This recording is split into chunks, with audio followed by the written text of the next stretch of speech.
Andrew Ivins, Tom Loy, the best experts if you want all the recruiting scoop. Thank God they're here because I couldn't do this alone for sure. All right, y'all, 21 different schools today are set to sign a five-star prospect. That is a record.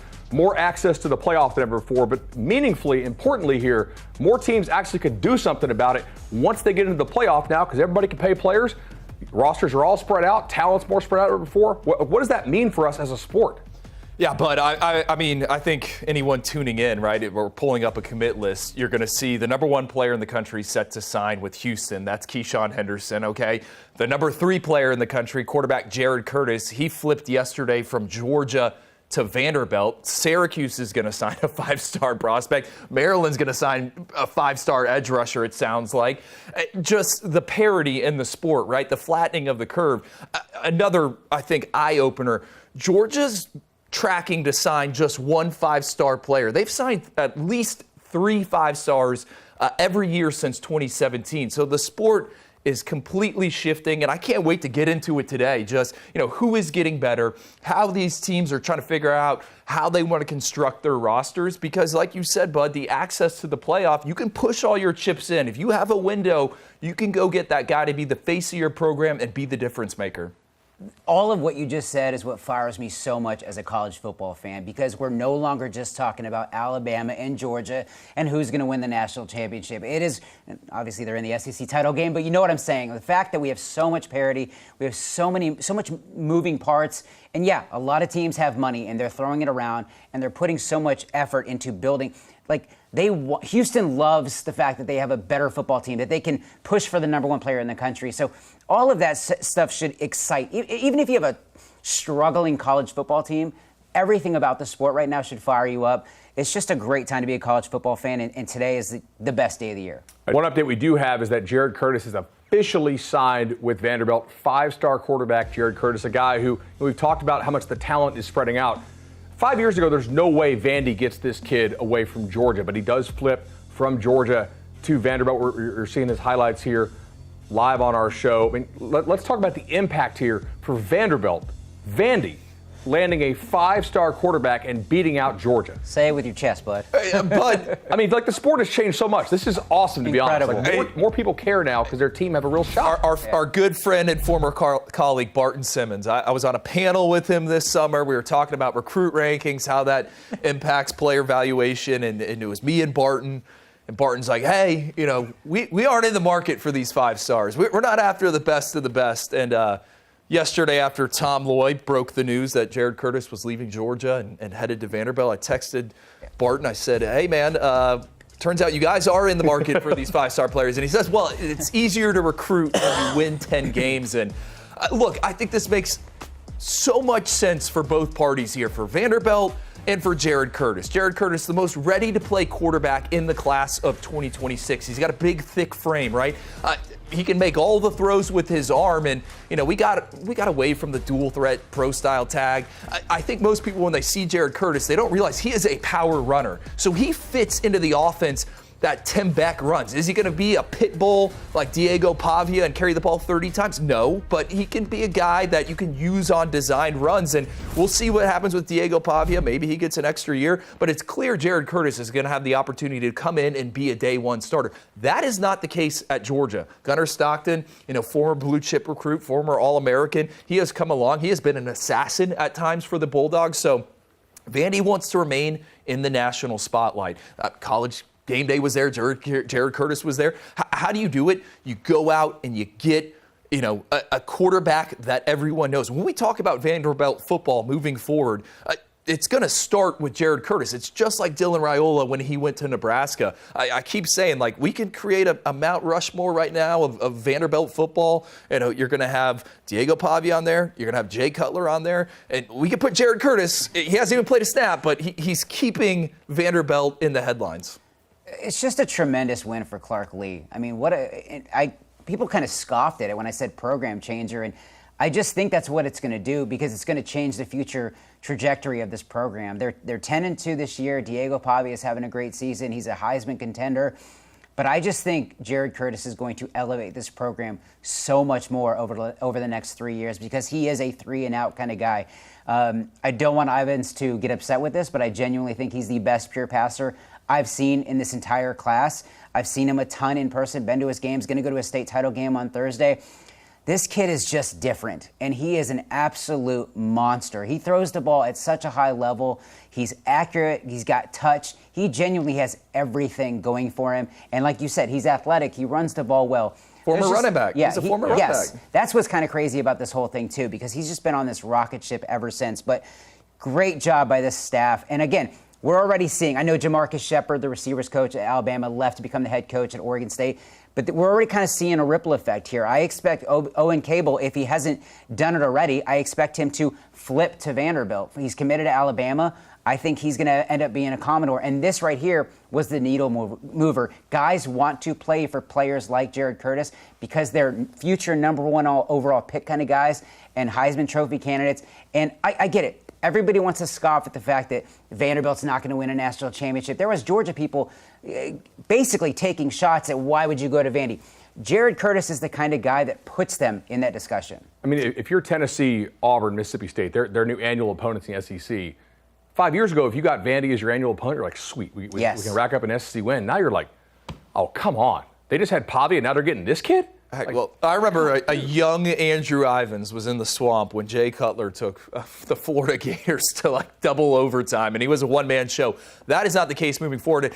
We talked about these windows for programs, and Vanderbilt is now in this window where they can get aggressive in the high school ranks. Remember, Diego Pavia comes from New Mexico State. Eli Stowers comes from New Mexico State. Last year, Vanderbilt, I think they were 70th in the recruiting class rankings. Now they're knocking on the door of a top 25 recruiting class. So I think we're going to see more of this in terms of teams that break through, and then they parlay it into success when it comes to roster construction, right? They can get a little bit more aggressive in the high school ranks. They can get a little more aggressive in the transfer portal. So Vanderbilt's hot right now. And the other thing, you brought up the annual opponents. Go ahead and circle that Vanderbilt-Georgia game in 2026. I don't know if that's where that game is being played. I'm sure there's going to be a lot of noise when Jared Curtis is introduced. You know, we mentioned this earlier. Like the portal, it's not dry, but it is drying up a little bit because of the advent of these multi-year contracts that these high school kids are on. It's a little bit harder to get out of some of these high school contracts if they're multi-year now. So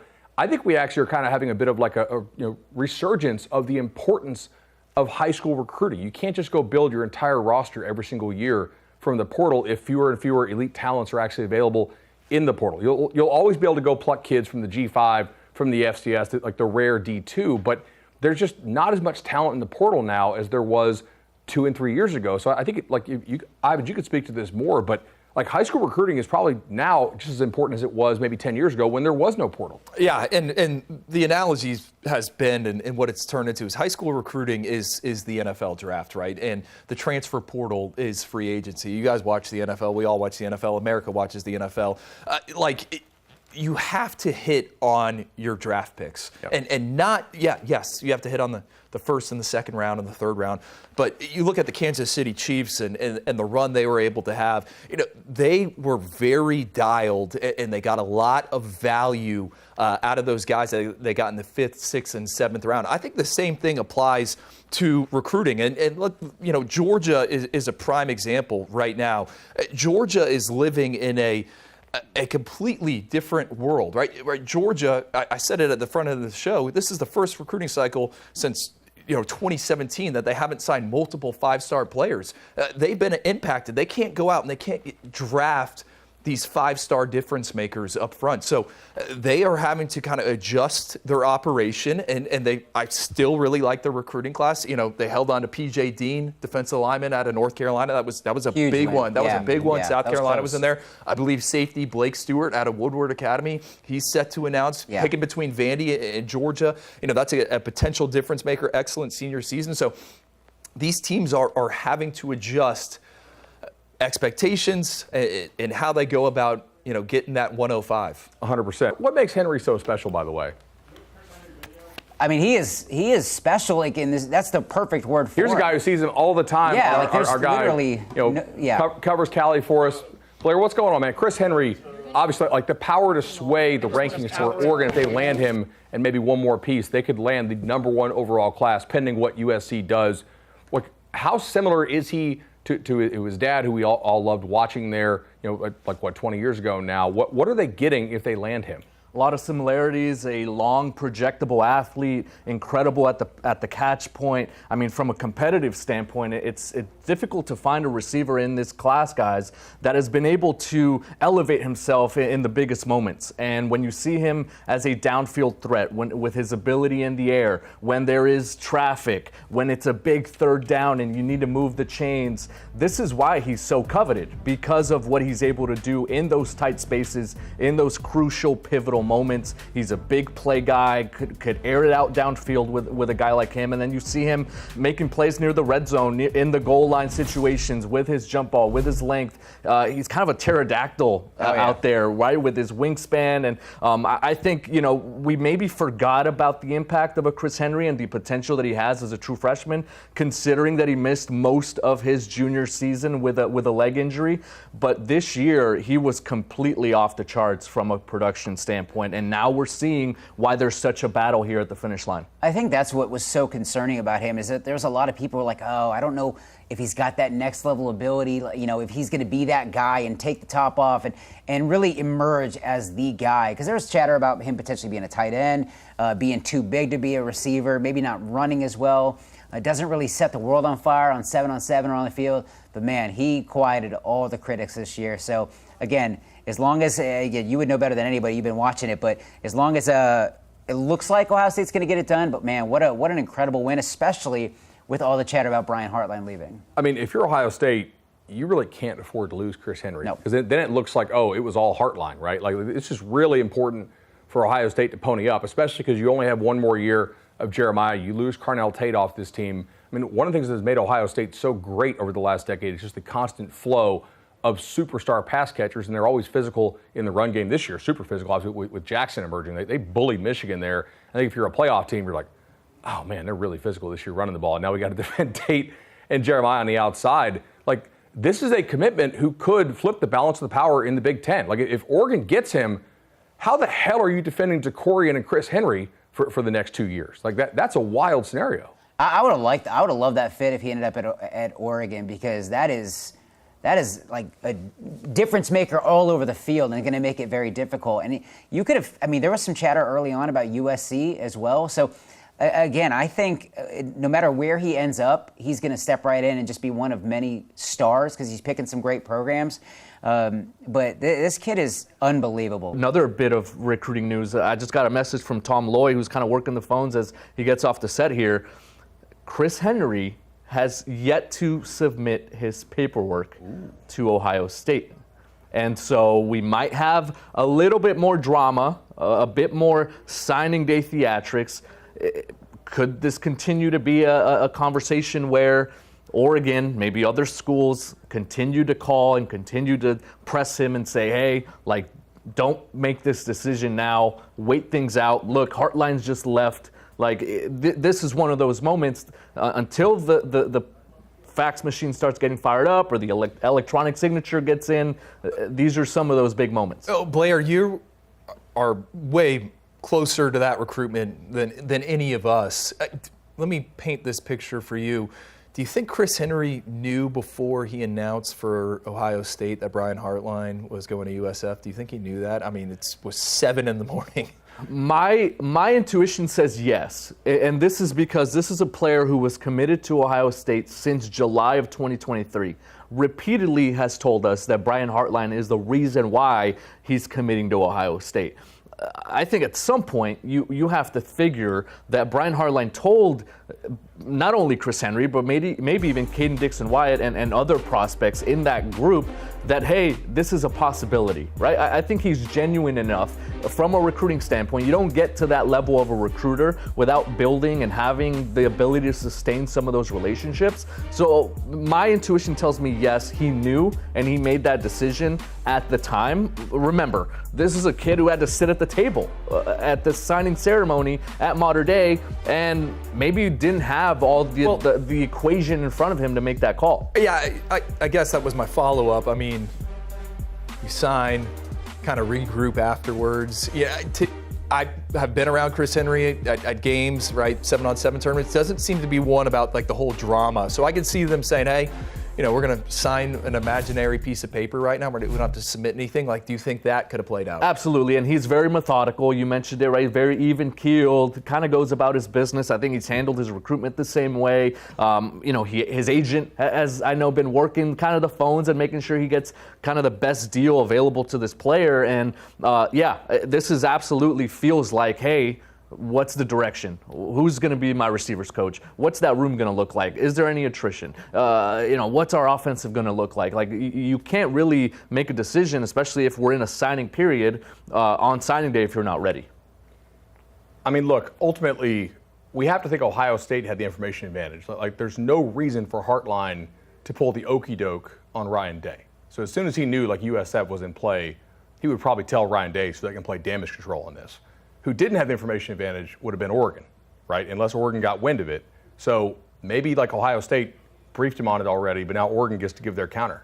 Hey, man, the reason you said all the time that you were going to Ohio State is now not Ohio State. At least that's in the theoretic sense, right? Right, yeah. We don't know, but the like, hypothetical situation, that's how it plays out ideally in a recruiting battle, right? Because you are jostling against the juggernaut that is Ohio State, and you need any sort of advantage, and maybe at the final hour, the Ducks got this last wind, right, in their sail to potentially push things across the line, and that's the big thing right now. And we have Chris Henry on the phone with Tom Loy right now, who's actually going to bust in this door WWE style.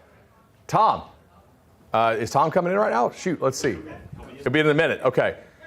So, like, if you're Oregon, how much of this is, hey, our package is better now, and how much of it is just like, let's continue to have a discussion about what the offense looks like? You saw how much we used DeCorian here as a freshman. Here's what the playing time looks like. And Tom is joining us right now, tapping in on set. Tom, you just got off the phone with five-star Chris Henry, who has not sent his paperwork to Ohio State as of this minute, right? Yeah, I was a little surprised he answered, but I appreciate it. He is weighing options, according to him, at both Oregon and USC. I know we were talking about USC. Oregon. Yes, we heard about USC from day one. Obviously, they were a big player here, but Oregon was the one we were watching for. But he answered, he picked up. He had 1 million people around him, which was cool. He made it clear that once he makes his final decision, he will text one of us and let us know. But right now, and look, I mean, some people want to call it a bidding war. It is what it is. But I think he's truly trying to find the best fit for him. This Brian Hartline thing really shook things up.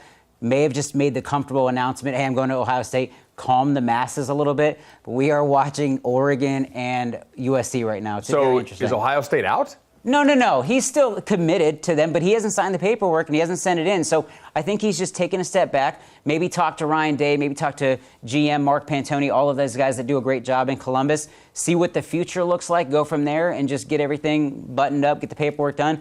But again, USC, they love a late splash. And Ivans mentioned it earlier when he was on here. He said that we haven't seen the cigar yet from Dan Lanning, so you got to watch out for Oregon. Did he let you know when he knew about the Hartline news? No, I didn't ask him because he had 1 million. Like, at one point, we even sat on the set quietly for 30 seconds because he was giving hugs and kisses and all that kind of stuff. But again, I think this decision makes it very obvious. This isn't a money thing.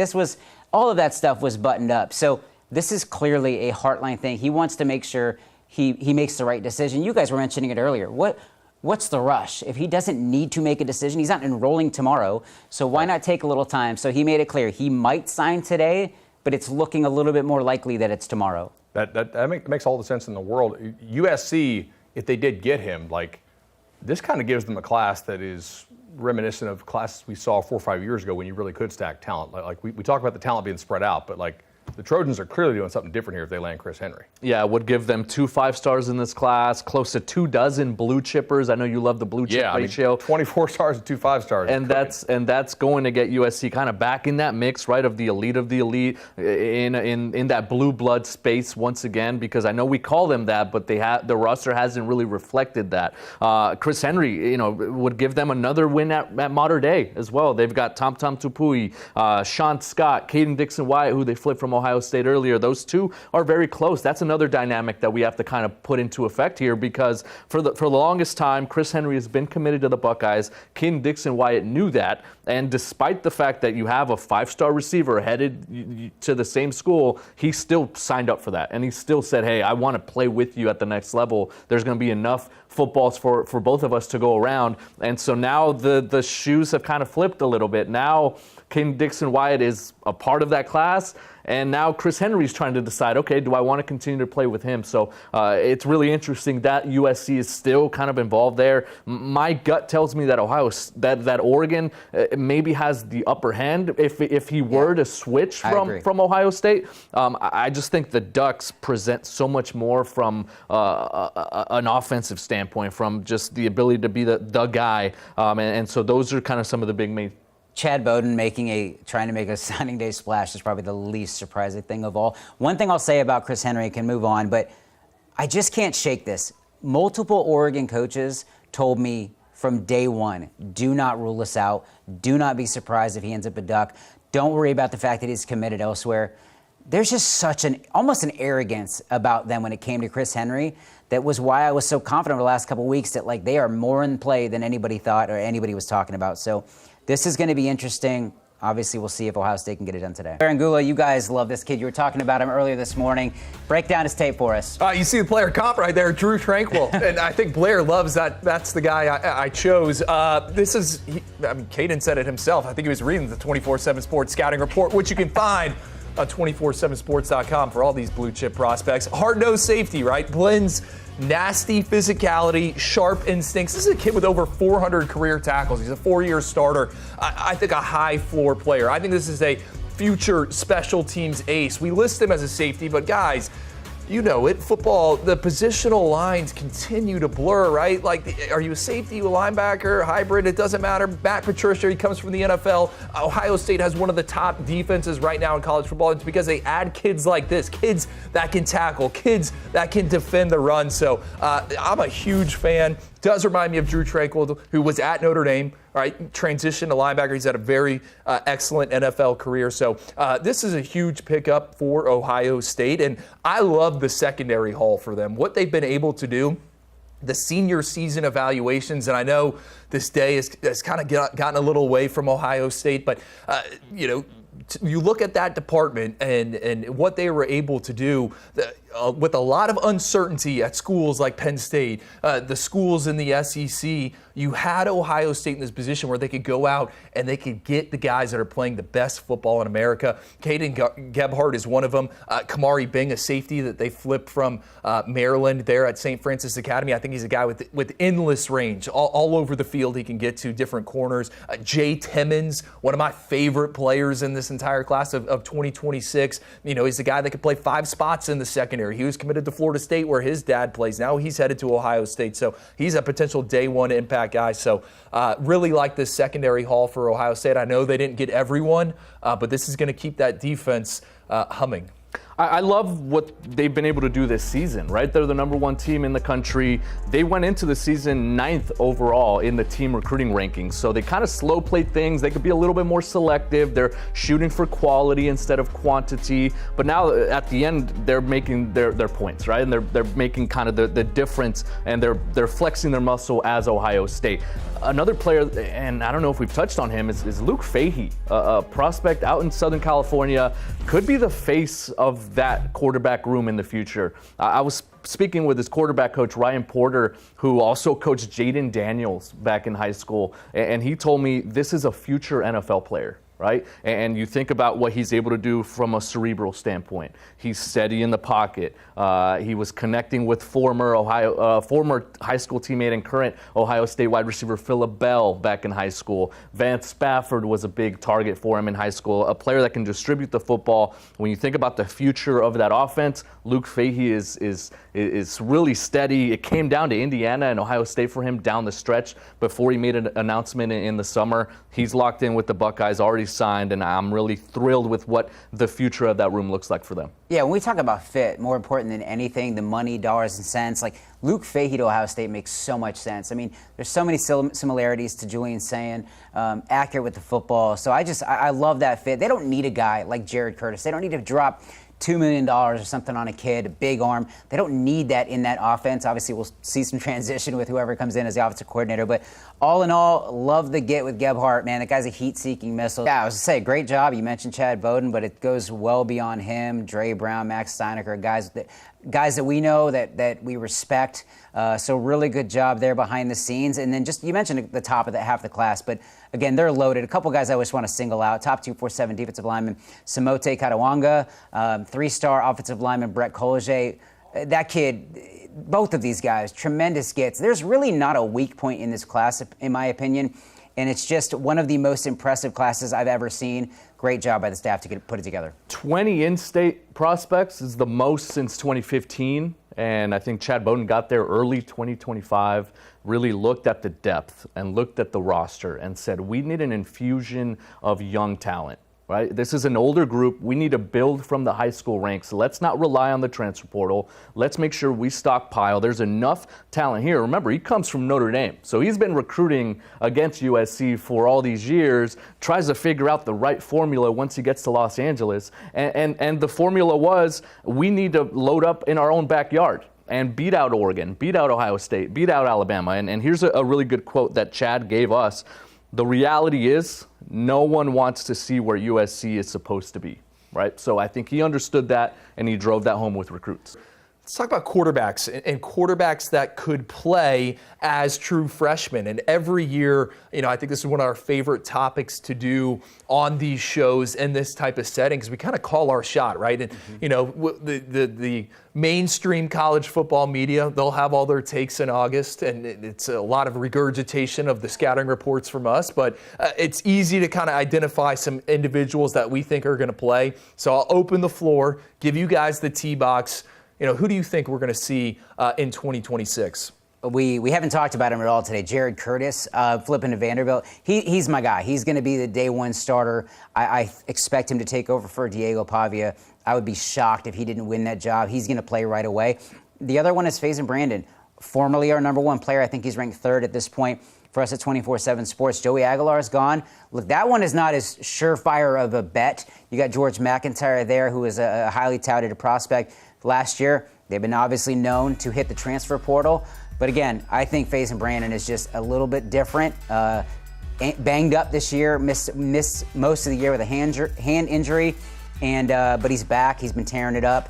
So a lot to like there. Those are my two to watch. I think we forget the impact that he could potentially have for this program because he committed so early. Yeah. The recruiting cycle has completely changed. It used to be that players like Faison Brandon were waiting until the final moment. I remember back-to-back years going to Jaden Daniels' announcement and then going to CJ Stroud's announcement. Now it's completely different. These guys are off the board early, maybe in the spring, sometimes late summer. But it shouldn't be understated just how special of a talent he is. Obviously I think the upside is through the roof, and when you think about the projectables and his arm talent, his ability to move in and outside the pocket, find those layers and find targets downfield, seems tailor-made to what Josh Heupel likes to do on offense.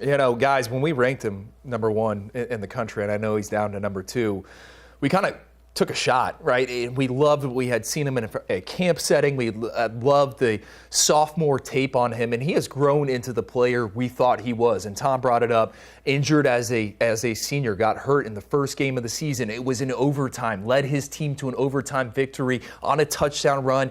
Hand gets injured. I thought, okay, we're not going to see Faison Brandon maybe for 2 or 3 years now, right? He's going to go to Tennessee. Likely they're going to bring in a transfer portal quarterback. And the next thing you know, right, the week before our rankings come out, Faison Brandon returns in the state playoffs and throws 3 touchdown passes in the first half. It's the same thing the next week. And the more I've thought about it, the more I've marinated on it. The fact that Faison Brandon came back to his high school team and is trying to win another state title after winning one as a junior. I think that says everything about him as an individual. I think it says everything about him as a football player. Guys, I mean, we deal with all these different types of personalities. We see everything, right? We've seen guys opt out of senior seasons. We've seen guys reclassify. Faison Brandon is a competitor, right? He is a sharp mind. I love him between the ears, and I think that translates to his game that you see between the lines. He's very methodical as a passer, right? What we saw from him as a junior showed up at the Elite 11 finals. There really wasn't any peaks and valleys because he was so steady from start to finish. And I love the fit at Tennessee there in Josh Heupel's offense. He can coordinate those RPO games. He can create with his acceleration as a runner. So I think it's a big pickup. I love Tennessee's recruiting class, right? It's going to be the best group for them since 2015. We haven't even talked about my guy, Big Squish, Gabe Osenda, the offensive tackle. This is a really good group. And don't forget David Sanders, the five-star offensive tackle. No one has talked about Blair. Have you made him a true freshman of the week yet? He's been really good ever since he got healthy on the left side. So they got the bookend tackles. They got Tristan Keys. They got Faison Brandon. I just like Tennessee and the future of that offense. Before we pivot from quarterbacks, I just kind of want to reiterate, talking to some people, it still looks like LSU is really, really surging up the recruiting board for top 247 quarterback Landon Duckworth, who's committed to South Carolina. Obviously there's some finishing touches. I know some of the people that he's working with behind the scenes, and there's some pro LSU people there in his back pocket. So it'll be interesting to see there. And then just quickly want to add one more. We had a question in the chat about the latest with top 247 safety Dylan Purter. Look, there's some good news potentially coming for LSU, but there might be some bad news. He's committed to LSU. We talked about that this morning. Florida Gators, one to watch. It seems like they're in a really good spot to flip him. Yeah, Florida with Dylan Purter. Hey, not my lane, guys. I don't swim in the scoop lane, but that is a name I heard yesterday to watch with Florida. That staff, John Summerall, they're all trying to win a conference championship at Tulane, but I heard yesterday Cole Hurd, John Summerall, they were working the phones at practice trying to recruit for the University of Florida. So these guys, their talent acquisition, they're quickly figuring it out. And Purter is a name to know, a guy that can play multiple spots in the secondary, long, fast, everything you want. Let's stick with the quarterbacks, the guys we think that could play as true freshmen. Keyshawn Henderson, number one player in the country. I mean, Tom, you've had a ton of exposure to him. Blair, I'd love to hear your take. I mean, a guy that you're on the West Coast, but I'm sure you've seen him. What I think is wild here, guys, is he used to be the two-way athlete that might be a quarterback that wore a Davy Crockett hat. We don't even talk about the Davy Crockett hat anymore. It's just Keyshawn Henderson. Kind of disappointing.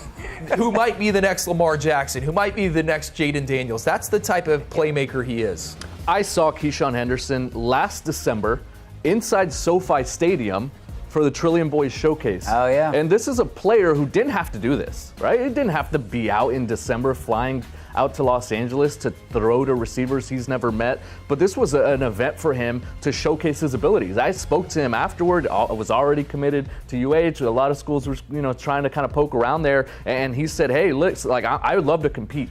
And when you get exposed to that type of activity from a player who could be on Christmas break if he wanted to, right? But he got on a plane, went to work out, tried to showcase his abilities, and he said, hey, I want to be ranked higher. This is why I'm doing it. And a big-time athlete, I think, was rated as an athlete at the time, makes the jump up to quarterback, was known for his crazy hat that he was wearing at 7-on-7, making kind of a fashion statement. I love the fit. I think most of all, right? What he's going to be able to do in that offense, be the face of the program, stays home, and can, in a way, kind of ignite their on-field product there as well. The amount of air miles that these two, like Keyshawn Henderson, Tristan Keys, those guys doing events that they didn't need to do, it's so impressive. Like I think about Tristan Keys, we were in Florida, goes from Under Armour in Florida to the Poly Bowl and then back to a Battle Miami tournament that same weekend. So Keyshawn did the same thing. He traveled everywhere. He's a super competitive kid.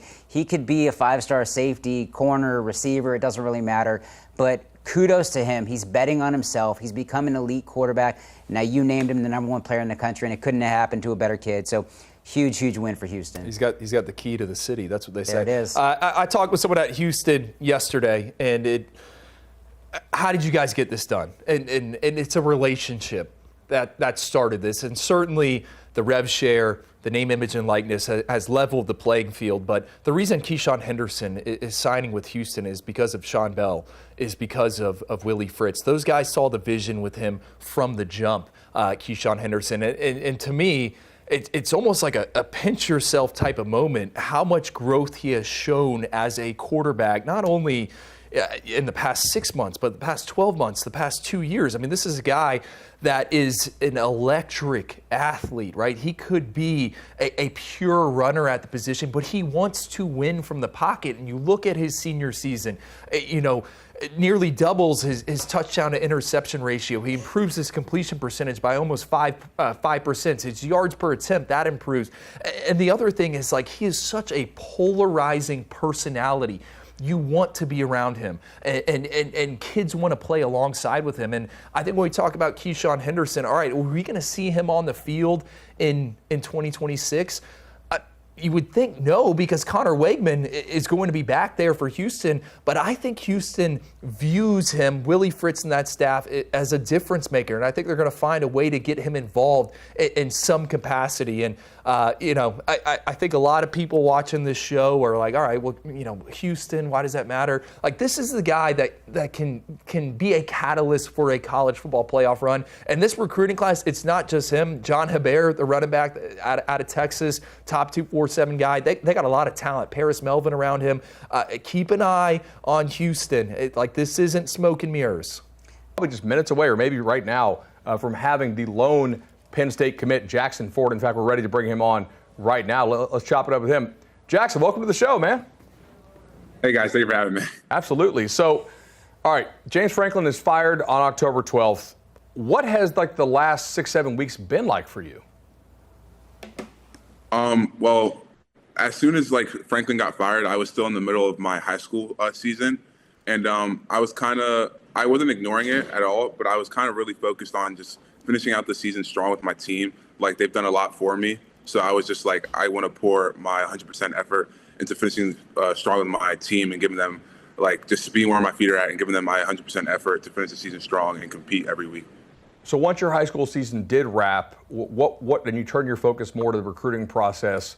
Penn State's not hired a head coach yet. We thought they were going to get Sataki at BYU. He ends up, re-signing with BYU. You still go ahead and stay committed to Penn State. What is it about the program that gives you the faith that they are going to make a hire that you'll eventually like? Yeah. So Penn State obviously has had a big coaching change before Franklin, and they managed to get out of that. I strongly believe they'll be able to do it again. The people in the building are great people. The program itself, it's just built on greatness. It's built on family and just a tight connection. And there's just no doubt in my mind, just everyone in that building and everyone and their abilities, I 100% believe they're going to be able to build it back up. And that's why I want to stay. Jackson, we were just talking about it here on set, wondering what that recruiting operation looks like. Who do you talk to? Who are some of the voices in your ear? And take us behind the scenes of what that whole experience has been like as a recruit. Yeah. My whole recruiting process, it's always just been my family and my head coach. They keep me grounded. They keep me level-headed so I don't make any rash decisions or anything like that. And they've been here since the start, and they're still here now, just telling me what it is, making sure that I'm seeing the situation for the whole and exactly what it is, and not making any just rash decisions. What was it like emotionally seeing a lot of the guys who I assume you had bonded with, decide to go elsewhere? What's the group chat like now? I mean, it's not really a group right now, obviously, right? So what's kind of the vibes there? Yeah, well, seeing a lot, seeing some of my guys leave, it does suck. I can't lie. Seeing a lot of the people that I got close with either during the recruiting process or just kids that I knew beforehand, it does suck seeing them leave. But they're doing it for their own good, their own benefit. It is a tricky situation to navigate, and they're all going to great places. And I'm just if they're going somewhere that they like and they love and they feel like they're gonna be able to thrive there, well, I'm happy for them. I hope that me going to Penn State, hopefully I can show them that Penn State, still has something, and it's still going to be a great program. So, Just to clarify, Jackson, have you signed with Penn State yet? Is this process completely over for you? Yes, sir. I just signed at 12:30. Okay, I just wanted to be sure. And I'm just curious, like when we've seen you multiple times. I ran into you and I think in New Orleans at an O-line, D-line camp, which was awesome. You were outstanding there. But can you tell the Penn State fans at home like what they're getting in Jackson Ford and what you're going to bring to State College and Happy Valley? Yes, sir. Just a hard worker. I'm just gonna, when I get there, put my head down and grind. I'm gonna have a great work ethic on and off the field. I'm just gonna be a high motor guy and have great energy in the locker room. Just trying to uplift as many people as I can with my attitude, how I talk, and how I play. Jackson, really appreciate you joining us here, man. I know Penn State fans have got to be super fired up to have you on campus. Seems like you have an awesome future ahead of you. And look, it's Penn State. They ain't going nowhere, right? It may take a little longer to get a head coach, but we think they're going to be okay. So best of luck, buddy. Mm-hmm. Thank you. All right. So, I mean, Jackson Ford, hell of a prospect for Penn State to get. If you got to have one, he's not a bad one to start. I love the group chat comment. I mean, look, just like, texting myself. It ain't a group chat anymore, right? It's just a chat with yourself. Yeah. It's tough, man. Like, it's got to be uncomfortable for him. You know, he's the only guy in the class right now. Again, a lot of this is front-facing. There's some news coming. But, look, man, the kid takes so much pride in Penn State. I love that. I mean, I was in high school probably 10 minutes away from him.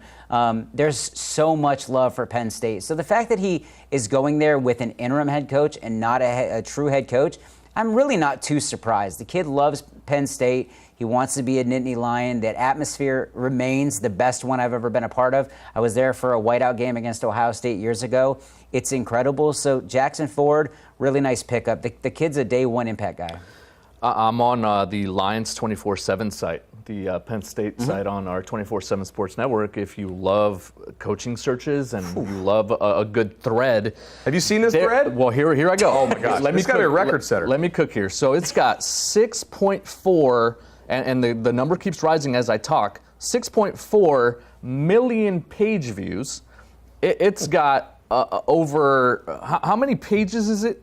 It's over 4,300 pages long. They are now on Penn State Coaching Search Hotboard 14.0, and you write something in there, and you have to refresh, in 30 seconds, and you're already on the next page. I think I say that to say this. I say that this fan base clearly is among the best in the country. We see it every year, right? We see it with the whiteout game. We see it with the way recruits talk about this. How big of a cult hero is our guy Jackson Ford going to be for that fan base? Like, we need to start printing the jersey at the student store. Yeah, this one's exciting, and again, that kind of goes into, we're talking about the one and only committed in the class, but whoever takes this job over, and look, we've heard a bunch of names. We've heard Matt Patricia from Ohio State thrown out. We've heard Kalen DeBoer, probably the I don't want to say ignorant, but the Penn State fan wants to be like, oh, Kalen DeBoer is still playing. He's coaching at Alabama. They got a season. He's waiting in the wings to come over to Penn State because he's not happy at Alabama. Those are a couple names that we've heard thrown around, but it doesn't matter whoever takes that job. They are going to get so much support. That is one of the best fan bases in the entire country. So, look, those are a couple names thrown around, but again, they need to get this done sooner rather than later. Is it out of the question that they just hire Terry Smith as a one-year interim? Like, is Pat Kraft's job in jeopardy here?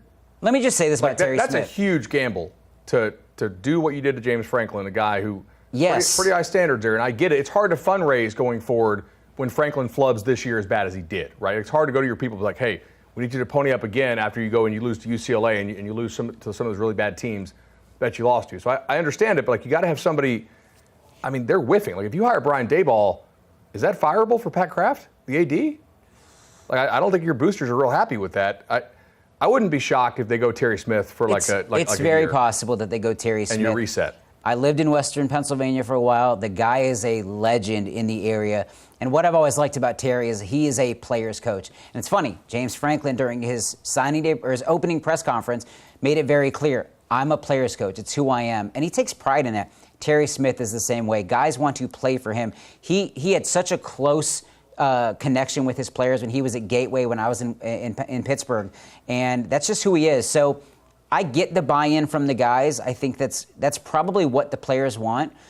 Terry Smith would be a good hire. Would it be the home run hire? Not when you compare it to some other guys that moved around this cycle, but Terry Smith, in my opinion, I don't think you could really go wrong there, at least giving him a shot. Does Terry Smith allow you to maybe keep your current roster together so that the 2026 season is not a disaster? Absolutely. That might be the move, man. They got to do something. Like, I think if you're Pat Kraft and you go to your donors, you're like, hey, we're going to fire James Franklin to hire Terry Smith. They're like, yeah, see you later, bro. Like, we're not. That's not a serious move. But like at this point, they're kind of in desperation mode. I don't know.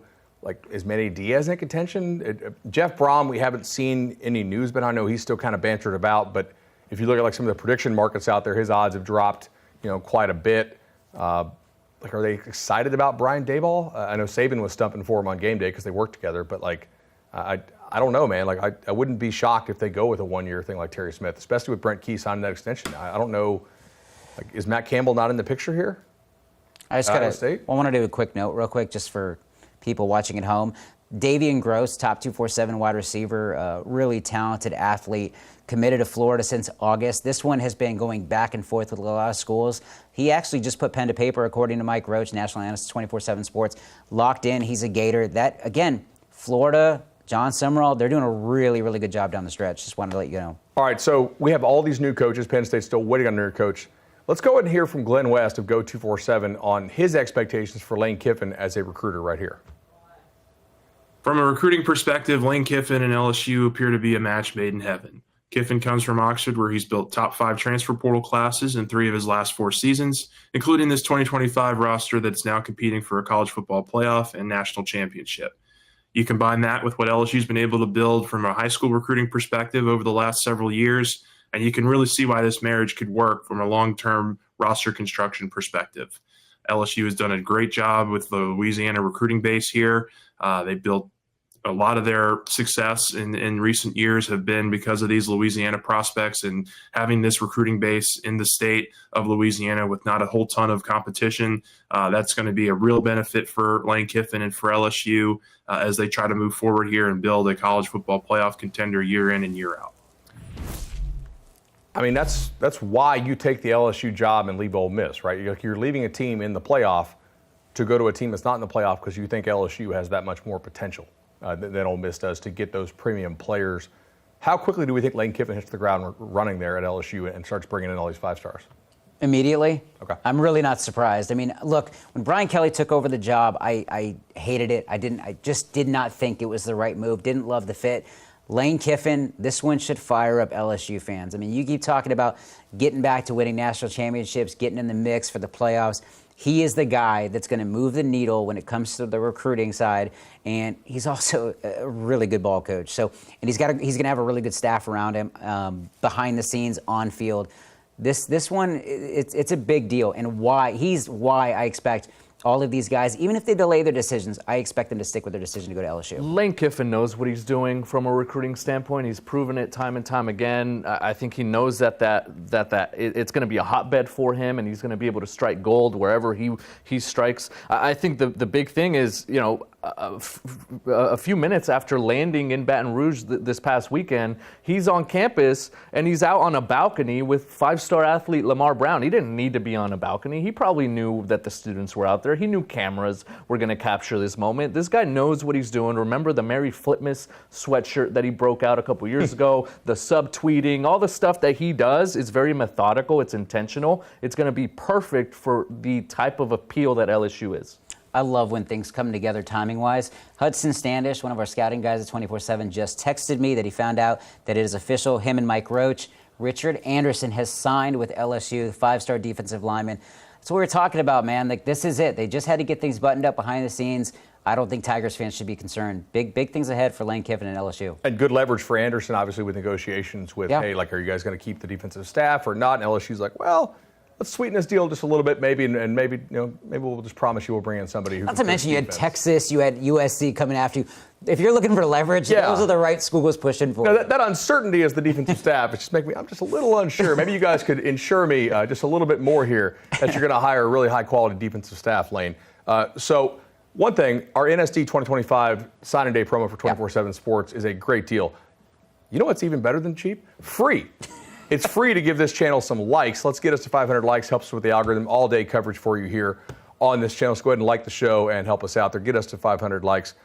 We are going to go right now to Chase Parham, going from Lane to Lane's old school. Chase Parham, Rebels 24/7, to talk about Pete Golding and the recruiting expectations for him there in Oxford. Pete Golding is the new head coach at Ole Miss, and now the top recruiter from Lane Kiffin's staff is the head man. Golding's press conference tomorrow on National Signing Day.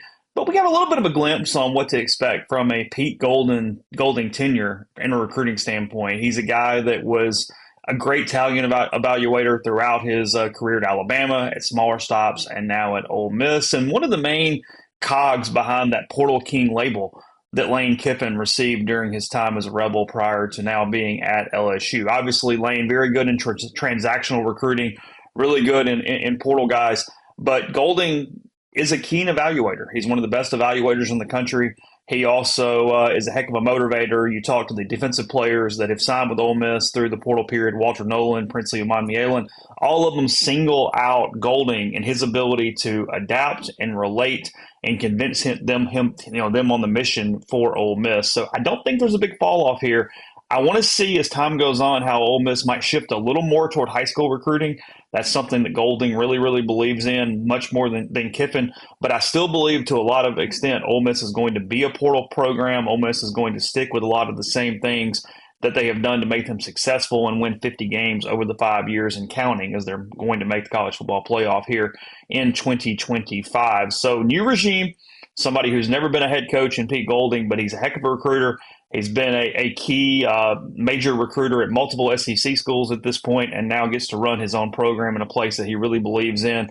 We're talking about a guy that went to Delta State just an hour and a half or so from Oxford for college, and he believes in this area. He believes in Ole Miss, and I think he's going to be able to resonate that, not just with local recruits, high school recruits, but through the portal as well. It's from a recruiting standpoint, when you consider the collective and the foundation at Ole Miss that they have to pay players effectively on a national level, and the system that is in place with their administration, there's no reason to think that Ole Miss is going to fall off in recruiting, and instead might even look better, even though a little different under Pete Golding and his Ole Miss tenure that is just getting started.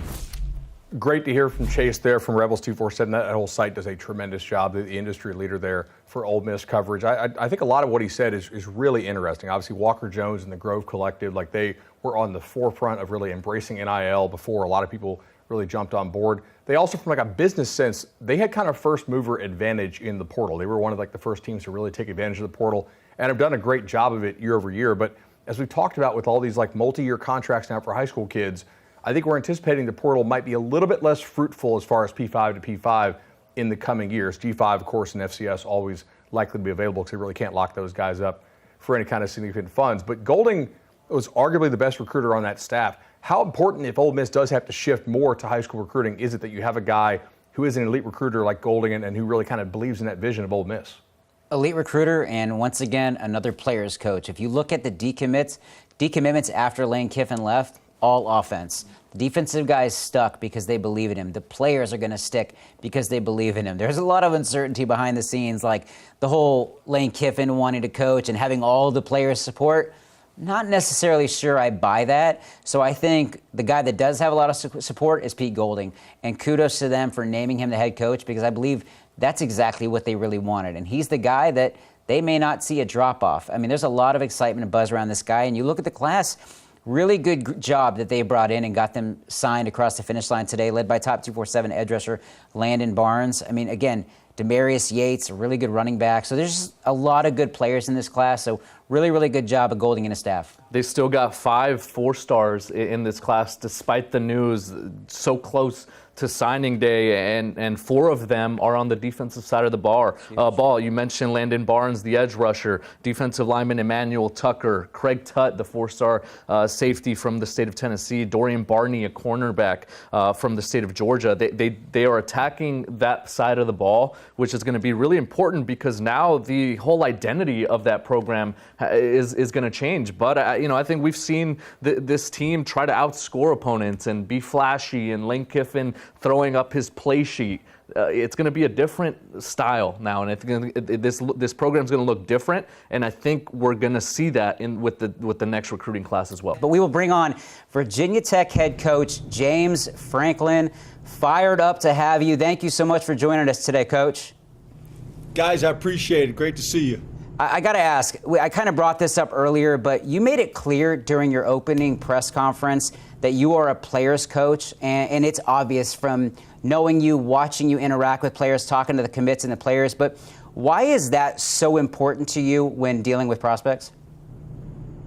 Well, I think at the end of the day, this is still a relationship-based business, and there's some business components now in a different way than obviously we all got involved in this game in the beginning. It's changed, but it's still about relationships. If the players know how much you care about them, then you got a chance to be really hard and demanding on them because they know it's coming from the right place.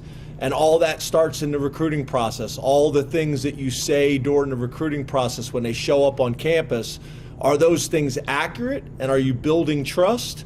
Or are you selling something that you don't really believe in? And then literally the day they show up on campus, those things start to break down.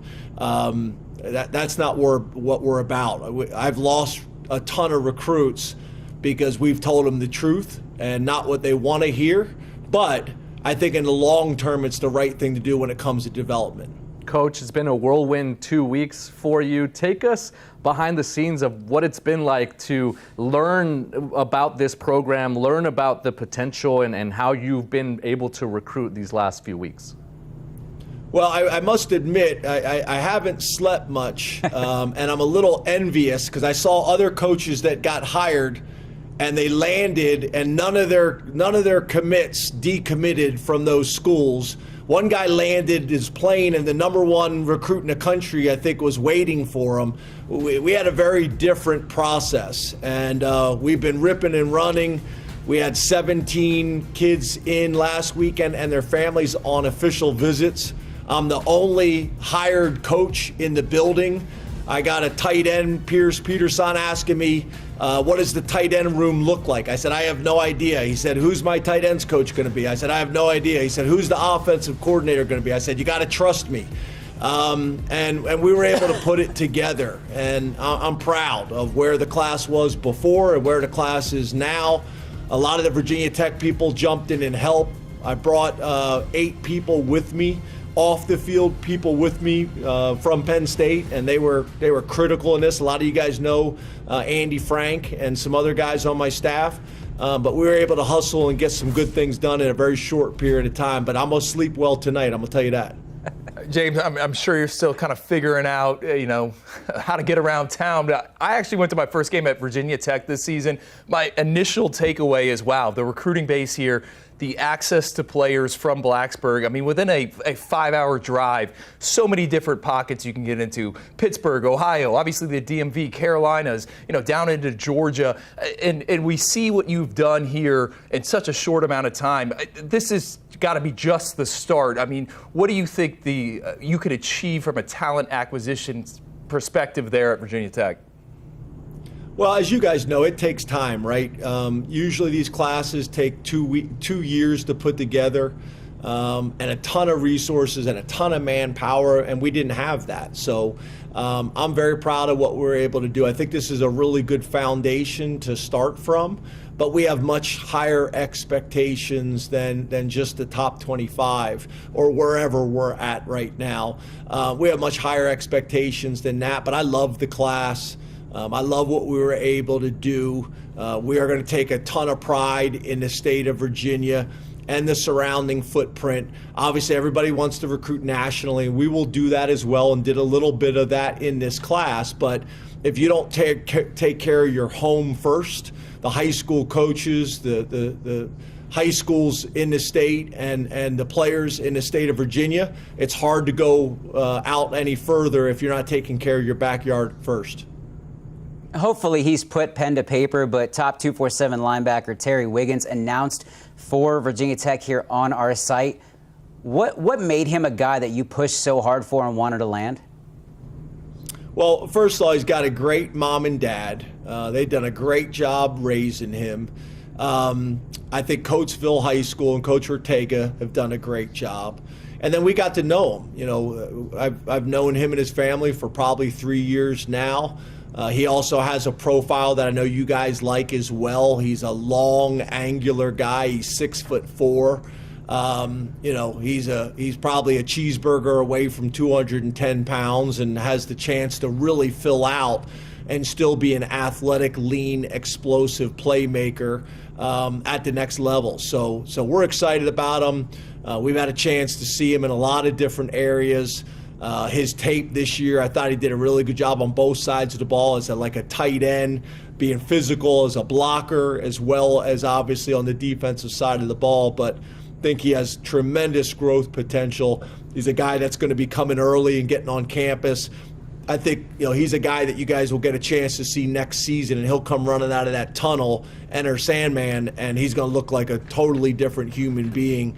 And I can't wait to watch his development. Coach, we actually have a similar taste in desserts here. We got our crumble cookies. We noticed that you guys had those today at your signing day. Was there like an underlying message there, or are you just a big crumble cookie fan? Yeah, if you go back the last 12 years, we've had crumble cookie at every one of our celebrations. People are trying to connect the dots there and stir up some drama. I'm focused on Virginia Tech, but go back and do your homework. We've been fans of crumble cookie for a long time. Coach, you're the man. Thank you so much. Congrats on a great signing day and the close of the class, and good luck this year in Blacksburg. Thanks, guys. Truly appreciate it. Have a great day. Thank you.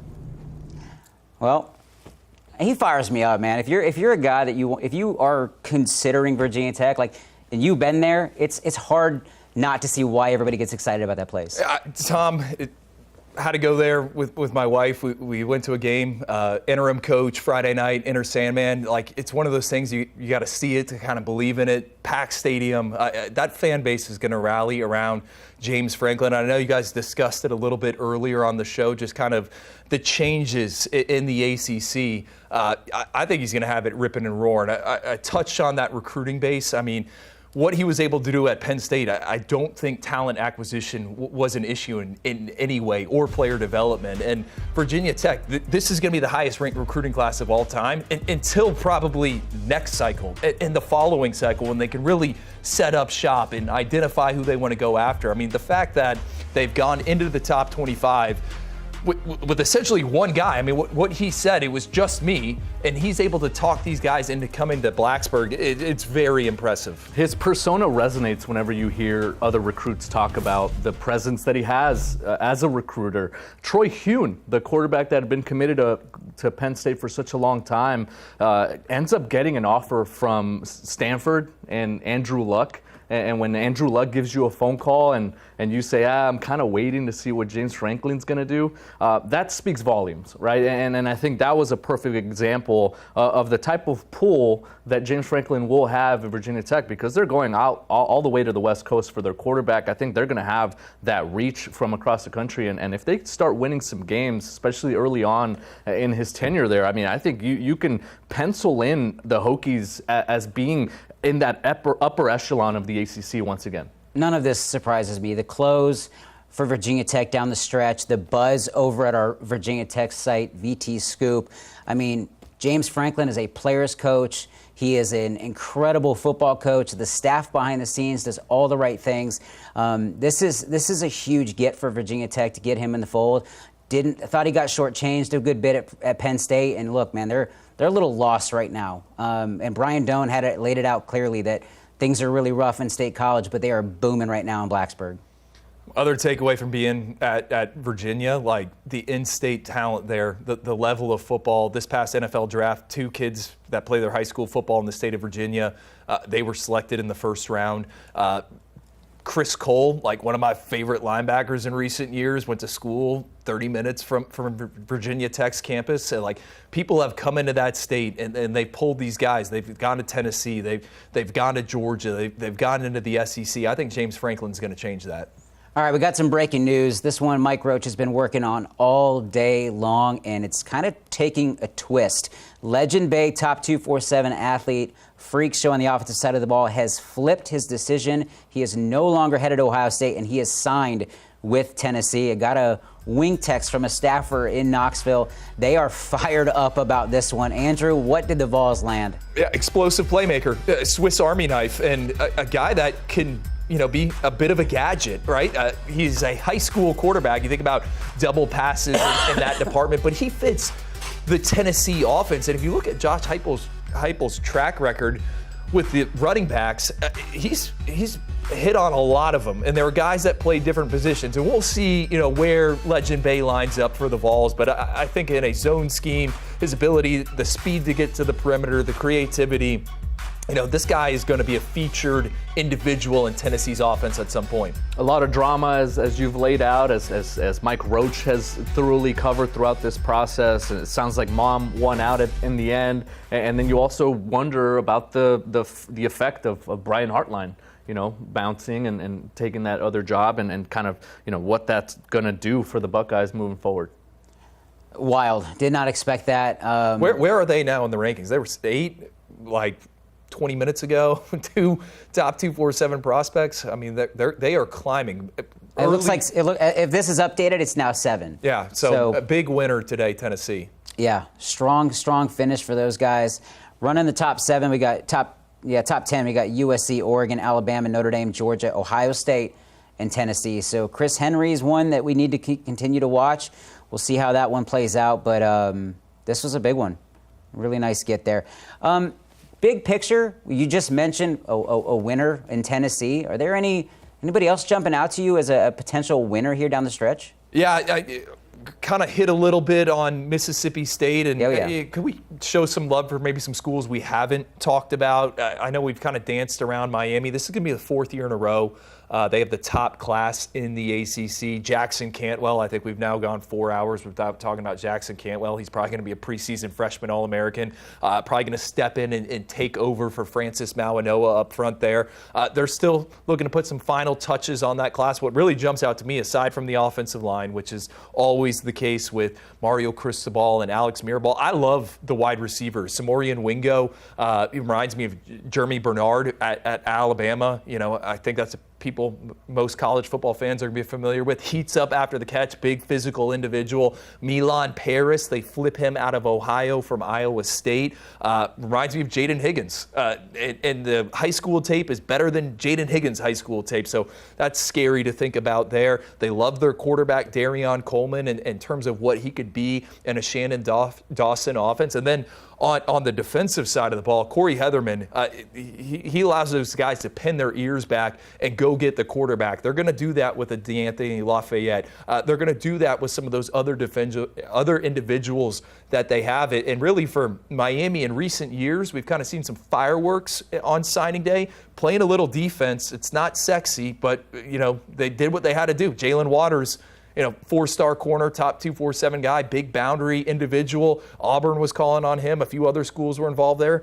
They get him signed, sealed, and delivered. If we could just stick with Miami, just kind of keep that rolling there. They got some guys from your neck of the woods out in California that they landed, I think we all kind of like. Yeah, the big one I think early on was Vance Spafford. Yeah. To flip him from Georgia, right? It is no easy task, and they accomplished that feat. And I think he's a player that's, I think, going to help them right away because he's got the speed, he's got the route running ability, he's sure-handed, he does a lot of the stuff that you need to do underneath. Maybe not as explosive or as electric as a Malachi Toney, so not expecting him to put up those types of numbers, but I do think he's going to be a major contributor in that wide receiver room, which adds a number of playmakers. This is a program that's gone well over a decade without signing a top 5 wide receiver in the country. They do have 2 of the top 7 in this class, or 2 of the top 9. It's they're getting that receiver room right, and it's kind of a side effect of what we were able to see from them offensively. Yeah, it reminds me of Braxton Berrios. Remember him at Miami? I think he could be involved in the return game. Some other teams. I just wanted to say one thing about the Miami class, and a guy that we have raved about for a long time, and a guy that I'm just a huge fan is quarterback Darion Coleman. I mean, that guy, he moves the needle for me. I think a lot of people question his size, but he's a dog, and he throws it as well as anybody in the country. And I would put him toe-to-toe in that setting with anybody. Now, I don't know what they're going to do at quarterback next year, but that guy has the ability to be a contributor year one. Again, needs to continue filling out. and that may be a struggle, maybe not. But Darion Coleman is an elite thrower of the football, a guy you've seen a million times, Andrew. That one's a huge win for me for Miami. Illinois, another winner. We have not discussed them once on this show. They flipped running back Javion Bennett from Alabama. That flew under the radar. I believe this is going to be their highest ranked recruiting class since Ron Zook was on the sidelines. Remember him many moons ago? And it looks like they're going to more than likely add offensive lineman Micah Smith, who's committed to UCLA. I believe his brother, transfer portal quarterback from the FCS level, he's already announced that he's transferring into Illinois. So they're doing some things there in Champaign. And we talk about, the Big Ten. All right, can more of these schools kind of get talent and get the roster right? The blue chip ratio, as Bud Elliott would say. Washington up to number 13 in the rankings. Washington right now after flipping Jordan Clay yesterday from Baylor, a wide receiver, landing Trez Davis out of Louisiana.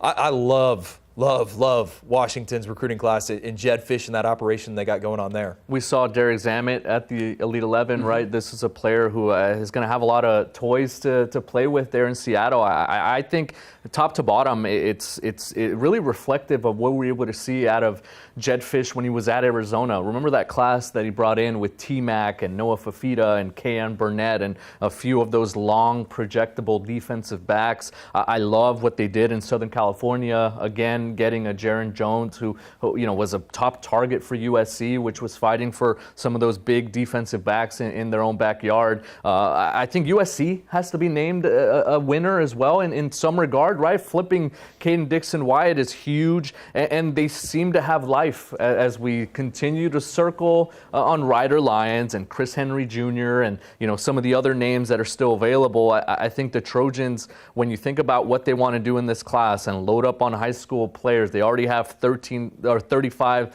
commitments. I think they want to continue to add to that, and if there's more star power out there available, I would expect USC to continue to push for that. I hate to be negative, but we talked about some winners. What about some losers? Obviously, I think we've kind of hit it pretty hard when it came to Penn State and the now 2 signees that they have. So shout out to Jackson Ford and Peyton Falzone. But anybody else kind of catching your eye that just simply didn't do enough this cycle, didn't do enough today?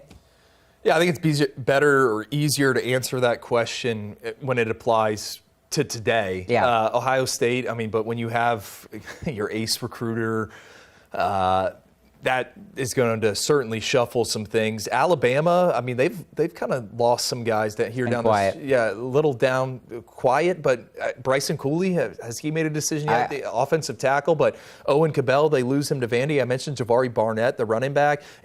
This isn't trying to take away from the top of that class, but it hasn't exactly been a great signing period or signing day so far for Alabama. Clemson, we don't have to pour it on here. You guys discussed it with Bud, but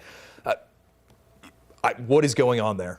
What is the plan? What is the fix? Because if you're not going to be in the transfer portal and you're signing 18 to 20 guys every year, that's going to put you in a position where you get late in the season, you're going to have depth issues. And that used to be Clemson's major advantage, right? Guys go down, hey, we got this 4-star sitting there in the wings. That's not the case anymore at Clemson. So those are some others. I'm sure there are more out there. I look at LSU because we started the show discussing and wondering what Lane Kiffin would do on his first official signing day as LSU's head coach, and it seems like it's lacked fireworks. It's lacked maybe the expectations, and maybe that's the byproduct of setting a bar so high that we kind of expect the theatrics out of Lane Kiffin. But it's a class that's now outside the top 10.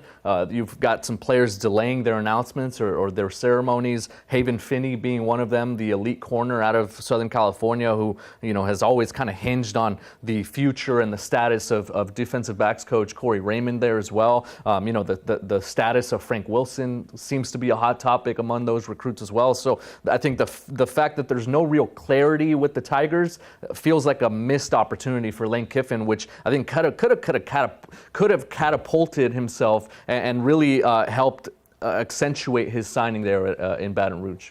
Winner, West Virginia. I mean, Matt Sig started it off. Really good day for them. I don't know if they added Jaden Ricketts, but just really look at their body of work here over the past few weeks. Kevin Brown, offensive lineman, that I'm sure James Franklin would have loved to get to Virginia Tech. He goes to where his dad went to school. SMU in Rhett Lashley. They got Sam Utu, former Alabama offensive lineman.